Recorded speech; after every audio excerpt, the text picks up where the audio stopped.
Très chers abonnés de notre chaîne Yokani Télévision, nous vous disons bonjour, bonsoir de partout là où vous avez l'habitude de nous suivre, surtout ceux de l'Europe. Je vous dis merci et bonjour, merci beaucoup pour votre soutien à notre chaîne. Sinon, pour aujourd'hui, je suis ici sur ce plateau en train de recevoir pour vous l'un des candidats déchu de nos élections de 2019 et je m'en vais directement le saluer déjà. Bonjour Monsieur Noël Tchani Mwadianvita. Bonjour. Bonjour madame, merci de me recevoir sur votre chaîne Toyokani, c'est ça? Et Yokani Télévision. Le plaisir est pour nous de vous recevoir vraiment et nous sommes honorés de votre présence sur notre chaîne. Monsieur Noël Tchani, avec tout ce que vous nous prouvez, tout ce que vous nous avez toujours dit et prouvé, parce qu'à l'époque, je me rappelle encore, j'étais sur Africa Télévision, où on vous avait reçu, j'ai suivi votre plan Marshall que vous nous prenez toujours. On a vu ce plan rempli de plusieurs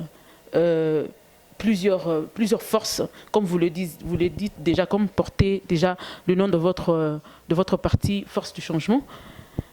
Qu'est-ce que, quand vous regardez ce pays, le Congo, quand vous regardez la RDC, qui est aujourd'hui ce pays qui est peut-être envié par tout le monde, mais sinon, s'il faudrait vous poser une question, quel est le secteur qu'il faut pour développer exactement ce pays, la RDC? Quel est le secteur principal? Oui, effectivement, le plan Marshall, dont je fais la promotion pour le développement de la RDC, c'est une vision de développement complète. Et quand on parle de vision de développement complète, ça veut dire que ça va toucher à tous les secteurs parce qu'il n'y a pas qu'un seul secteur qui peut développer le pays. Tous les secteurs sont interconnectés. Il y a les ressources humaines, il y a le domaine de la gouvernance, il y a les infrastructures, il y a le secteur social, le secteur économique, il y a le secteur sécuritaire. Donc tous les secteurs sont liés. Mais si vous me posez la question par où il faut commencer, je vais dire que le développement d'un pays, c'est fait à partir et avec les ressources humaines de qualité. Et par ressources humaines de qualité, je veux dire l'homme et la femme congolais doivent être dans le siège du conducteur. Parce que moi, je pense que c'est lui qui va développer la RDC. Ce ne sont pas des Libanais, ce ne sont pas des Indo-Pakistanais, ou des Sénégalais, ou des Américains ou consorts. Ceux qui vont développer la RDC, ce sont les Congolais, les hommes et les femmes que nous avons ici, là. Nous devons donner priorité aux Congolaises et aux Congolais pour qu'ils puissent avoir les compétences qu'il faut, qu'ils soient en bonne santé, qu'ils soient bien éduqués.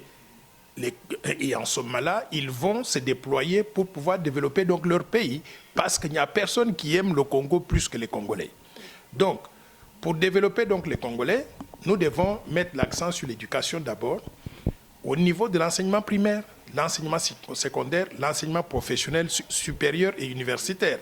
Aidons les Congolais à pouvoir étudier et avoir toutes les compétences techniques qu'il faut. Je suis un exemple vivant de cela. J'ai étudié à l'école primaire et secondaire et j'ai fait l'université comment? Avec la bourse du Conseil exécutif national du gouvernement congolais du Zaïre à l'époque. C'est le gouvernement du Zaïre qui a investi à moi pour que je devienne ce que je suis aujourd'hui.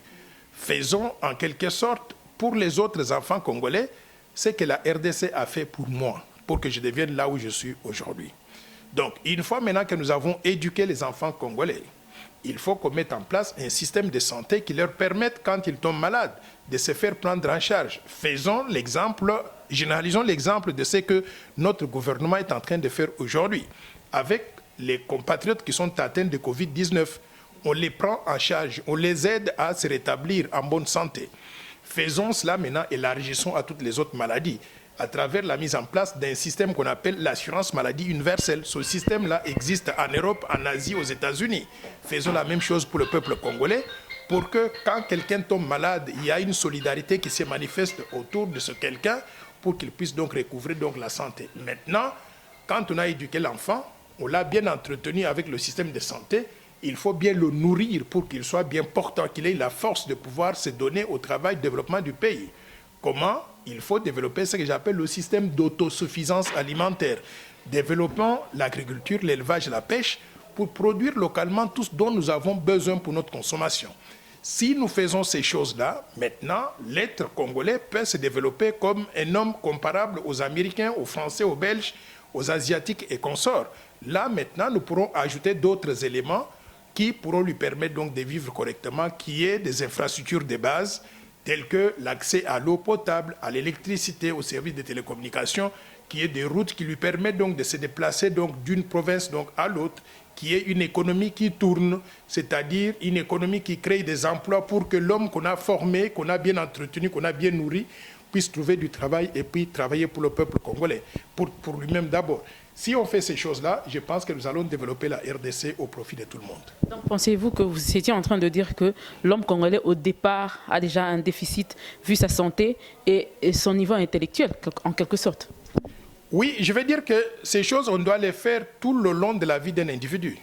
Il y a des enfants qui, quand ils naissent, vous savez, aux États-Unis, les enfants, quand ils naissent, on les envoie à l'école. Déjà à l'âge de 4-5 ans, ils savent lire et écrire. Faisons la même chose pour les enfants congolais. Il ne faut pas attendre que l'enfant ait 10 ans pour commencer l'école primaire. Maintenant, quand il a commencé à étudier, on doit s'assurer qu'il étudie des choses qui vont lui servir dans la vie. Pas étudier les histoires que nous, on avait étudiées, qui sont démodées aujourd'hui. Le corbeau et le renard, répéter donc la même récitation tous les jours. Non, aujourd'hui, les enfants doivent apprendre à utiliser l'Internet, à manier l'ordinateur, à jouer avec des tablettes. Donc, nous devons mettre ces nouvelles technologies-là dans les mains des enfants congolais pour que l'enfant qui grandit au Congo soit comparable à celui qui grandit aux États-Unis. Parce que sur le marché de l'emploi, vous savez quoi? Les Congolais vont se trouver en compétition avec l'Américain et avec l'Asiatique. Il n'y aura pas de pardon pour le Congolais. Pourquoi? Parce que chez lui, on lui apprend encore donc à répéter le corbeau et le renard. Donc, nous devons actualiser le curricula pour que l'enfant, tout le long de sa vie, quand il étudie, il acquiert des connaissances qui vont lui être utiles dans la vie. Merci beaucoup. Sinon, sur votre plan Marshall, quelle est la place de l'agriculture dans votre plan Marshall? L'agriculture entre dans un volet du programme, dans un programme du plan Marshall qu'on appelle la promotion de l'autosuffisance alimentaire. Comment on arrive à faire la promotion de l'autosuffisance alimentaire?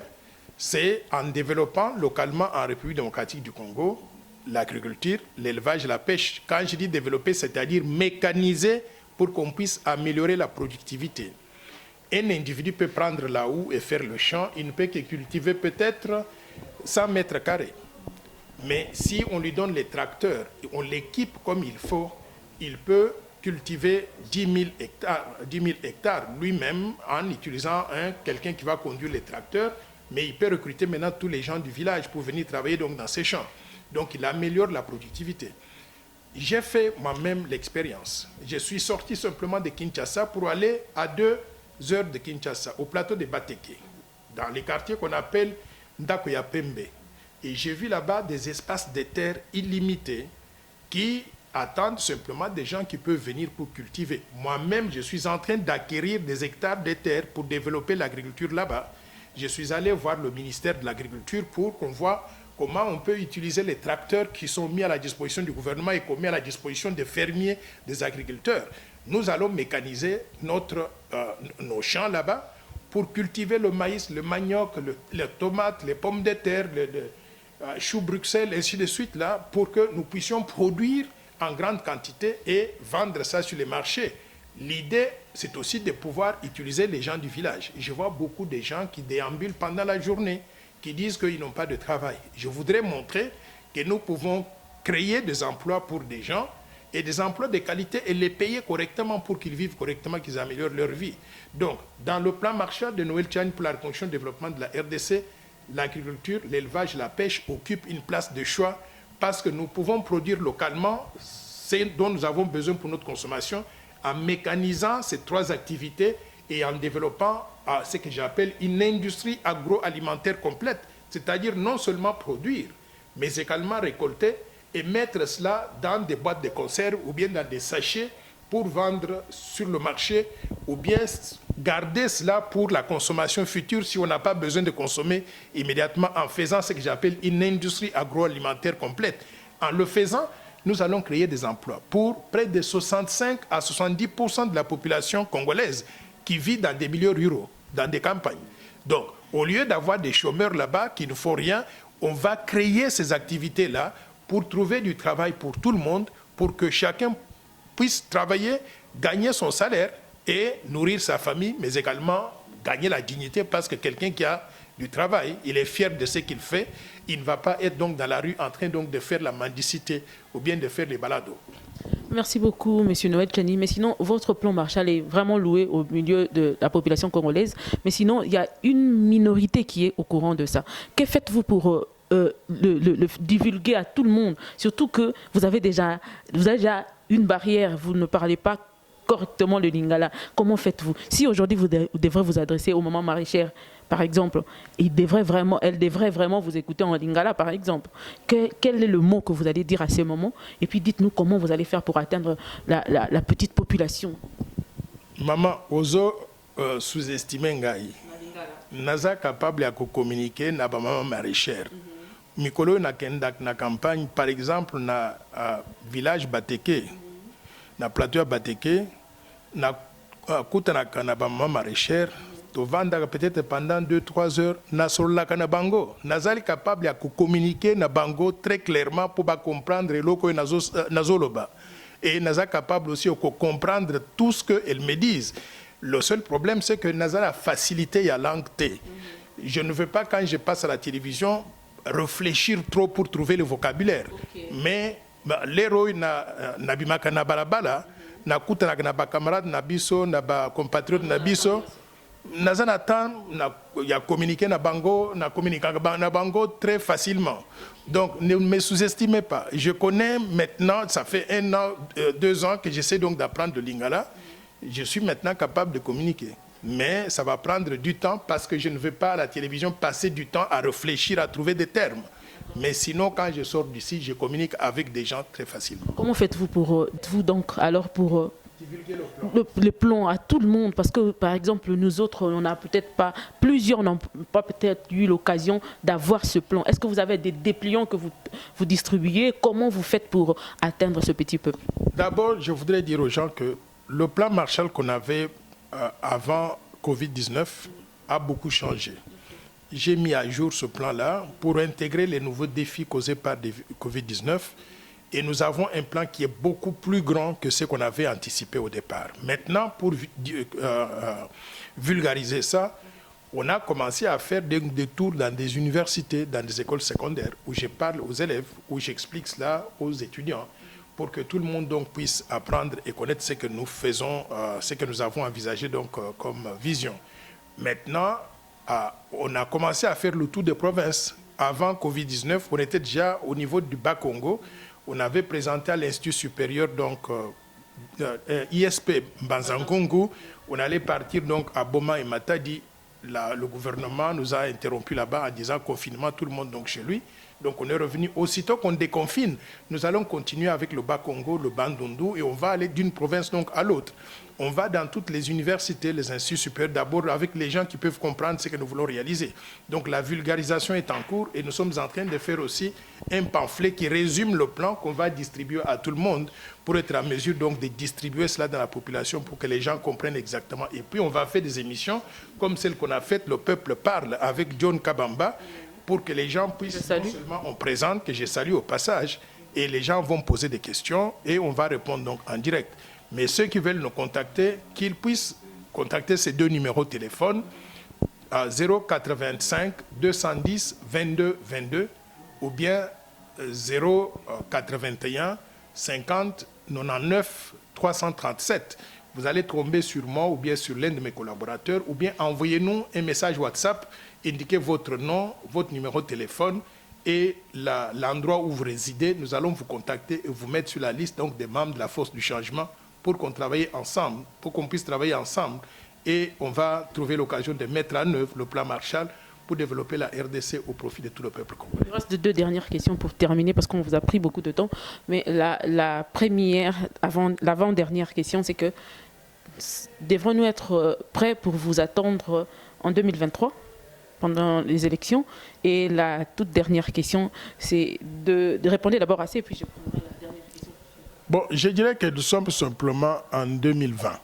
Il reste 3 ans du mandat du président de la République actuelle. Je crois que si on commence à annoncer des candidatures à ce stade ici, ce ne serait pas constructif parce qu'on ne veut pas détourner les gens du soutien qu'ils doivent donner au président de la République pour travailler, pour développer le pays. Pour l'instant, je peux dire, ne nous oubliez pas, mais pour l'instant, soutenez le président qui est là et donnez-lui le support pour qu'il puisse développer la RDC au profit de tous. Et en 2022, nous allons réévaluer la situation. Si les conditions le permettent et que le peuple le réclame, on va déterminer s'il faut se présenter aux élections ou pas.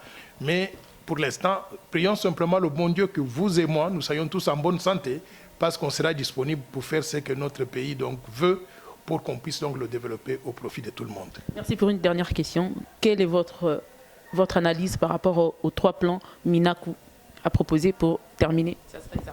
Les projets de loi proposés par Obé Minaku, je les trouve très... ces 3 projets de loi sont très suspicieux. Pourquoi? Parce qu'on les présente d'abord au peuple pour réduire l'indépendance de la magistrature et l'indépendance de la justice. Or, notre Constitution donc dit qu'il y a séparation des pouvoirs entre l'exécutif, le législatif et le judiciaire.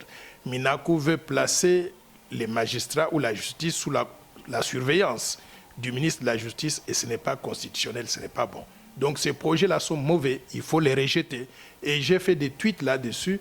J'ai soutenu les gens qui sont allés dans la rue pour pouvoir manifester leur mécontentement à l'égard donc de ces projets-là. Je ne suis pas d'accord qu'ils aillent casser les maisons des gens, qu'ils aillent casser les biens publics ou les biens privés. Mais manifester paisiblement pour dire non, nous ne sommes pas d'accord avec, je suis tout à fait d'accord avec eux. Je ne suis pas d'accord avec ces projets de loi. J'ai demandé d'ailleurs que Obé Minaku puisse retirer ces 3 projets de loi et j'ai demandé à l'Assemblée nationale, Janine Mabunda, de pouvoir écarter ces projets-là. Mais s'ils s'entêtent et qu'on les approuve au niveau de l'Assemblée nationale, qu'on les envoie au niveau du Sénat et qu'elles sont approuvées là-bas, je demande au président de la République d'user de son droit de veto pour pouvoir empêcher et bloquer donc la promulgation donc de ces lois-là. Merci beaucoup, M. Noël Tchani Bondianvita. Merci beaucoup d'avoir répondu à nos questions et que nous croyons que ça ne serait pas la dernière et que nous aurons encore plus de temps à continuer avec vous. Merci. Oui, je suis très heureux d'avoir échangé avec vous et je voudrais d'ailleurs qu'on puisse garder contact. À tout moment que vous avez besoin d'avoir des informations, je vais vous donner mon numéro. Contactez-moi. Je voudrais parler donc avec vos téléspectateurs que je respecte beaucoup et que je salue. Merci beaucoup, très chers abonnés de notre chaîne Eyokani Télévision. Merci énormément de toujours rester. Et merci pour votre interaction que vous faites toujours par nos réseaux sociaux ainsi que nos numéros de téléphone. Restez branchés et à très prochainement. Au revoir.